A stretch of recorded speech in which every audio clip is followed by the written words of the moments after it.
show. Thank Love you. the premise. I've seen you on Twitter saying nice things about us.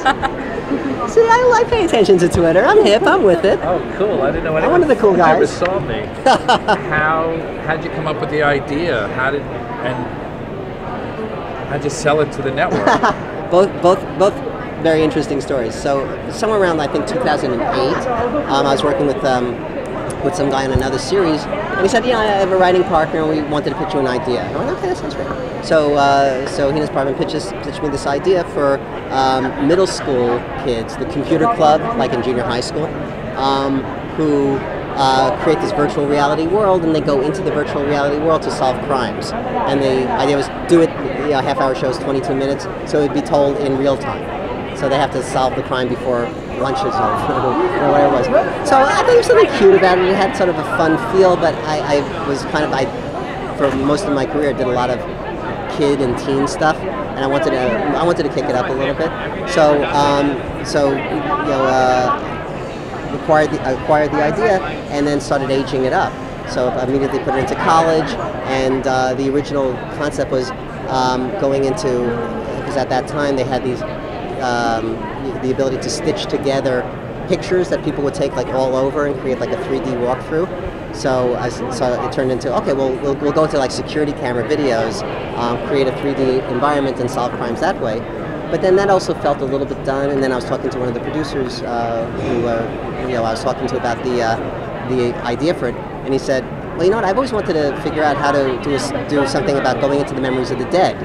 I went, oh, that's so much better than security camera videos. And so that was the evolution of it, and then pretty much from that time, that became the technology. It was a couple of months later, it ended up at ABC Family, who had a hole in their schedule, because they'd ordered 3 pilots, but one of them had fallen out, so they had to put shoot another pilot. So it was like a Friday. I hear from my agent, good news, ABC Family loves Stitchers, they want to give you a development deal, which would mean that's a year of notes, and maybe it'll make the pilot, maybe not, so that's a Friday.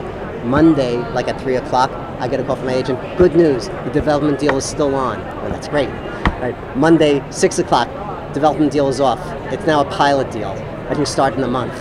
And I'm going, okay, I guess. So it was like but my fear is that somebody, in Des Moines is going to hear this story and go, oh, that must be how the industry works. The industry doesn't work that way, but you stay at it long enough, and occasionally the stars line up. So it was a very painless procedure to get it actually made. I love it. I think it's really well done, and it's an interesting concept, something different. I mean, it's like science fiction without going into the future. Yeah. We say we're 20 minutes into the future with the technology, and a lot of, I would say like 90% of the sciencey stuff that we talk about is actual real stuff. I mean, it's the contemporary science is really like you add 20 minutes to contemporary science, and you've got all this technology. So you think they're working on this in real life, don't you? They are. They actually are. A lot of this stuff, they're like like telepathic mind reading. It was just some article came out that they're doing some simple experiments, and they're working.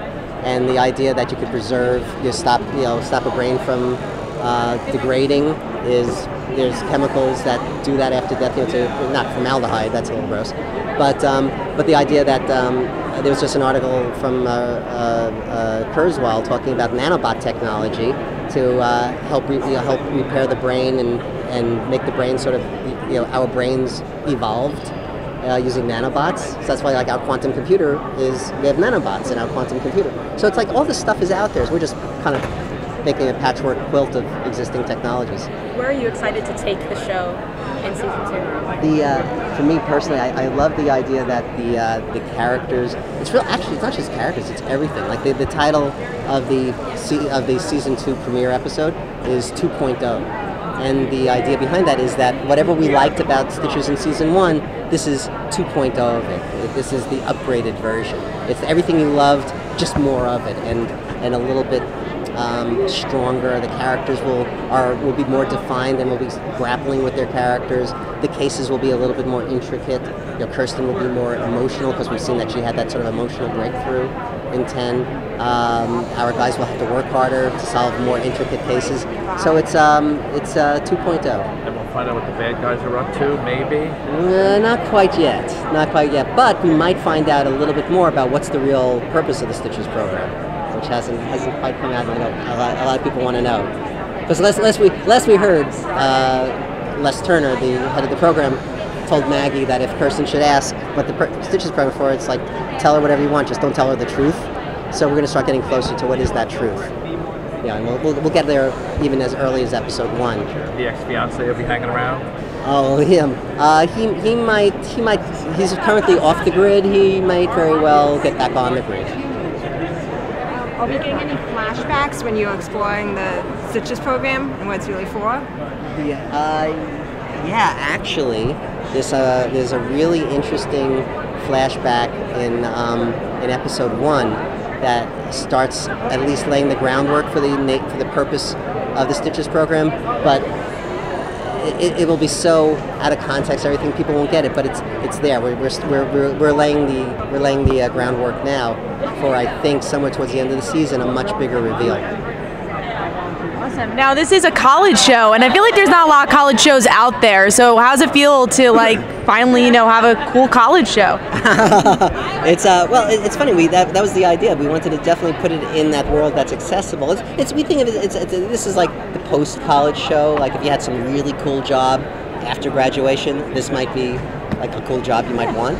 So we want to make the show that feels accessible to that age range. It's like college and up. Awesome. Very cool. So how has New York Comic Con been treating you? I'm from Brooklyn, so and we didn't do Comic Con in San Diego, so I'm like, what if got a kid from Brooklyn to do his first Comic Con, I'm glad it's New York. It's like coming home. Very cool. Are you hoping to bring it to San Diego in July? I hope so. I think it's under consideration. Yeah, so we'll see. I mean, season 2 will have probably been finished airing by then, and we might even know if there's a season 3. So that might affect the decision. Okay. Yeah. All right, she's throwing you out. All right, cool. Well, thanks, guys. Thank you so much. All right.